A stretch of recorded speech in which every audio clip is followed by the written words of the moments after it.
Micro finance ಕಿರುಕುಳ ತಡೆಗೆ ಸರ್ಕಾರ ಸುಗ್ರೀವಾಜ್ಞೆ ಇವತ್ತು ಹೊರಡಿಸ್ಬಿಡುತ್ತೆ ನಾಳೆ ಹೊರಡಿಸ್ಬಿಡುತ್ತೆ ಅಂತ ಹೇಳಿ ಜನ ಒಂದು ಕಡೆ ನಿರೀಕ್ಷೆಯನ್ನು ಮಾಡ್ತಾ ಇದ್ದಾರೆ. ಕಾರಣ ಹೇಗಾದರೂ ಮಾಡಿ ಈ ವಸೂಲಿ ಕಿರುಕುಳ ಸಾಲ ತಗೊಂಡಿದ್ದೀವಿ, ಸಾಲ ತೀರಿಸಬೇಕು ನಿಜ, ಆದರೆ ಹೇಳಬಾರದ ಮಾತೆಲ್ಲ ಹೇಳ್ತಾರೆ, ಅವಾಚ್ಯ ಶಬ್ದಗಳನ್ನು ಬಳಸ್ತಾರೆ, ಏಕಾಏಕಿ ಮನೆಯಿಂದ ಆಚೆ ಹಾಕಿಬಿಡ್ತಾರೆ. ಈ ಥರದ ಕಿರುಕುಳ ತಪ್ಪಬೇಕು ನಮಗೆ ಅಂತ ಅನೇಕರ ಒಂದು ವಾದ ಇದೆ. ಅಂದರೆ ಸರ್ಕಾರ ಈ ಒಂದು ವಿಚಾರದಲ್ಲಿ ಒಂದೆರಡು ದಿನಗಳ ಕಾಲ ವಿಳಂಬ ಆಗಬಹುದು ಅಂತ ಸುಗ್ರೀವಾಜ್ಞೆ ವಿಚಾರದಲ್ಲಿ ಸುಗ್ರೀವಾಜ್ಞೆ ಜಾರಿಗೊಳಿಸೋದಕ್ಕೆ ಇನ್ನೂ ಕೂಡ 2 ದಿನ ಲೇಟ್ ಆಗುತ್ತೆ. ಸದ್ಯ ಮಂಡಿ ನೋವಿನ ಕಾರಣದಿಂದಾಗಿ ಸಿದ್ದರಾಮಯ್ಯ ಅವರು ಕರ್ನಾಟಕದ ಮುಖ್ಯಮಂತ್ರಿಗಳು ವಿಶ್ರಾಂತಿಯಲ್ಲಿದ್ದಾರೆ. ಸಿಎಂ ಕ್ಷೇಮವಾದ ಬಳಿಕ ಅವರ ಆರೋಗ್ಯ ಸರಿ ಹೋದ ಬಳಿಕ ಸುಗ್ರೀವಾಜ್ಞೆ ಪ್ರಕ್ರಿಯೆಗೆ ಚಾಲನೆ ಕೊಡ್ತಾರೆ ಅಂತ ಹೇಳಲಾಗ್ತಾ ಇದೆ.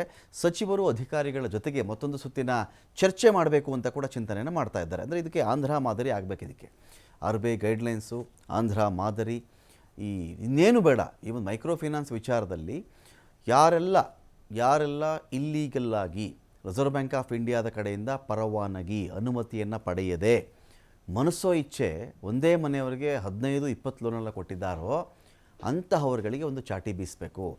RBI ಗೈಡ್ಲೈನ್ಸ್ ಪ್ರಕಾರ ಯಾವುದೆಲ್ಲ ಬ್ಯಾಂಕ್ ಬಂದಿದೆಯೋ ಅವರು ಕ್ರಮವಾಗಿ, ಅಂದರೆ ಸರಿಯಾದಂಥ ದಿಕ್ಕಿನಲ್ಲೇನಾದರೂ ಅವ್ರು ಲೋನ್ಗಳನ್ನು ಕೊಟ್ಟಿದ್ದರೆ, ಬಡ್ಡಿ ದರ ಸರಿಯಾಗಿದ್ದರೆ, ಎಲ್ಲವೂ ಕೂಡ ಗೈಡ್ಲೈನ್ಸ್ನ ಅಡಿಯಲ್ಲಿ, ರೂಲ್ಸ್ಗಳ ಅಡಿಯಲ್ಲಿ ಇದ್ದಾಗ ಅದು ಓಕೆ.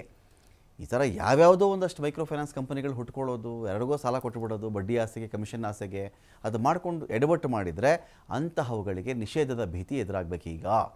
ಆ ಥರ ಚಾಟಿ ಬೀಸ್ತೇ ಇದ್ದರೆ ರಾಜ್ಯಾದ್ಯಂತ ರೈತರು ಅಥವಾ ಬಡ ಮಹಿಳೆಯರು, ಗ್ರಾಮೀಣ ಭಾಗದ ಜನ ಒದ್ದಾಟಕ್ಕೆ ಸಿಕ್ಕಾಕೊಳ್ತಾರೆ ಅಂತ 2 ದಿನ ಆದ ಮೇಲೆ, CM ಅವ್ರಿಗೆ ಆರೋಗ್ಯ ಸರಿ ಹೋದ ಮೇಲೆ ಆನಂತರ ಸುಗ್ರೀವಾಜ್ಞೆ ಜಾರಿ ಆಗಬಹುದು ಅಂತ. ಫೈನಾನ್ಸ್ ಟಾರ್ಚರ್ ತಡಿಬೇಕು ಅಂತಲೇ ಒಂದು ಕಾನೂನು ಮಾಡುವಂತಹ ಚಾನ್ಸಸ್ ಕೂಡ ಇದೆ. ಬಡ್ಡಿ, ಚಕ್ರಬಡ್ಡಿ ಎನ್ನುವ ಫೈನಾನ್ಸ್ ಕಿರುಕುಳಕ್ಕೆ ಕಠಿಣ ಕ್ರಮ ಆಗಬೇಕು ಅಂತ ಅನೇಕರು ಕೇಳ್ತಾ ಇದ್ದಾರೆ. ಯಾವುದೇ ಮುಲಾಜಿಲ್ಲದೆ ಶಿಕ್ಷೆ ವಿಧಿಸುವ ಕಾನೂನು ಜಾರಿಗೆ ನಿರ್ಣಯ ಕೂಡ ತೆಗೆದುಕೊಳ್ಳಲಾಗುತ್ತೆ. ಇದಕ್ಕೆ ಇನ್ನೂ ಒಂದು 2 ದಿನಗಳ ಕಾಲ ವೆಯ್ಟ್ ಮಾಡಬೇಕು.